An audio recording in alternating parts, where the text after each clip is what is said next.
ইতিহাস গড়ে কঙ্গোর জমাট বাঁধা রক্ষণ চিরে ইংল্যান্ডকে একা হাতে শেষ ১৬তে টেনে তুললেন ইংলিশ অধিনায়ক হ্যারি কেইন। বিশ্বকাপে দীর্ঘ ৬০ বছর পর প্রথমে পিছিয়ে পড়েও ম্যাচ জিতল ইংলিশরা। থ্রি লায়ন্সের উল্লাসে ভাটা পড়ল ডিআর কঙ্গোর গোলরক্ষক এমপাসি সহ পুরো দলের অসাধারণ এক লড়াইয়ের গল্প। অথচ যুক্তরাষ্ট্রের আতালান্টায় ম্যাচের শুরুতেই থ্রি লায়ন্সকে হতবাক করে দেয় ডিআর কঙ্গো। ম্যাচের মাত্র ৭ মিনিটের মাথায় দুর্দান্ত এক শটে ইংল্যান্ডের জালে বল জড়ান ব্রায়ান সিপেঙ্গা। এরপর একের পর এক আক্রমণে সমতায় ফেরার চেষ্টা চালায় ইংল্যান্ড। ৩০ মিনিটে জুড বেলিংহামের দুর্দান্ত হেড অবিশ্বাস্য দক্ষতায় ফিরিয়ে দেন গোলরক্ষক লিওনেল এমপাসি। আমি ভরসা রাখি হিরন স্মার্ট ওয়াটার পিউরিফায়ারে। এর মিনিট ৫ পরই মার্কাস রাশফোর্ডের শট গোল লাইন থেকে ফিরিয়ে দেন অ্যারন ওয়ান বিসাকা।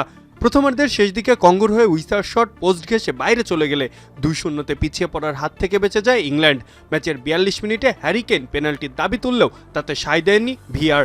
যোগ করার সময়ে বেলিংহাম এবং কেইনের পরপর দুটি নিশ্চিত গোলও ঠেকিয়ে দেন ইংলিশদের সামনে দেয়াল হয়ে দাঁড়ানো এমপাসি।